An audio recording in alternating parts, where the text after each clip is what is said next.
One of the longest rivers in the world, one of the coldest, and now one of the most fragile. This is the Ob, where Russia's power meets nature's collapse. In the heart of Siberia, where frost clings to your eyelashes, and the air itself feels carved from silence, a river flows, not with grace, but with brute inevitability. The Ob.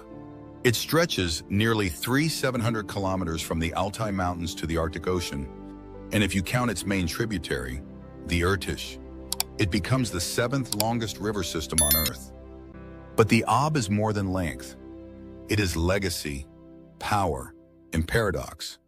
It nourishes oil fields, drives industry, and supplies water to cities far from its banks. And yet, beneath its frozen elegance lies a story of ecological unraveling. To understand Russia's modern might, you must understand its rivers. And the Ob is one of its industrial arteries. It is the main waterway of Western Siberia, a lifeline for oil, gas, timber, and minerals. Towns like Novosibirsk, Russia's 3rd largest city, exist because of the Ob. Hydroelectric dams like Novosibirsk Dam bend its flow, creating massive reservoirs, lighting up factories, and heating entire regions. In Soviet times, the Ob was seen as a tool to tame the wilderness, fuel the state, and shape the land to human will. And it worked, for a while. But what the Soviets built with concrete, climate change is now undoing with fire and thaw. Siberia is melting. The permafrost, once thought eternal, is now riddled with fractures. As temperatures rise at twice the global average, the land sags, collapses, and bleeds methane. The Ob Basin is one of the world's largest lowland river systems. Its wetlands store billions of tons of carbon, but that store is no longer safe.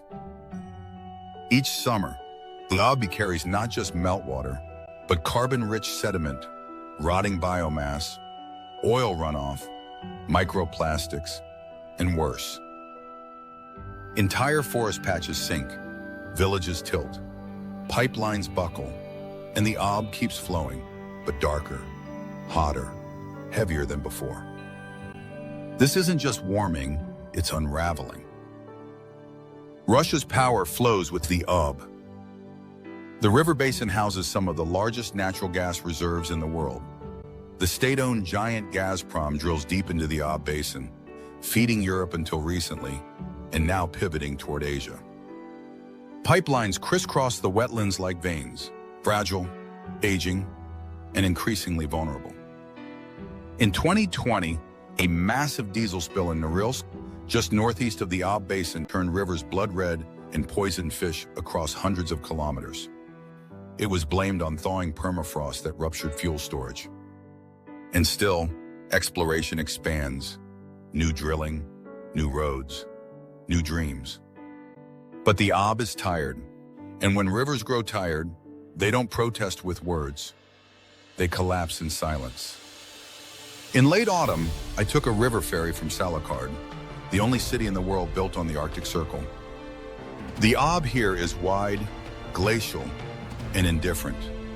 It does not sparkle, it waits.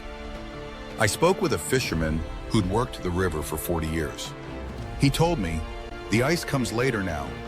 The fish are smaller. Sometimes the river smells like something's burning under the water. I asked him what he feared most. He didn't say war or money. He said, when this river no longer remembers winter. And I understood. In the Arctic, losing winter isn't just seasonal, it's existential. The Ob once teemed with sterlet, sturgeon, grayling, Arctic cisco, species older than nations. But dams have blocked spawning routes, pollution clouds the shallows, and warming has begun to shift fish populations northward and into waters where they don't belong or can't survive. The wetlands of the Ob were once migration grounds for millions of birds, a refuge for reindeer, snow hares, and bears.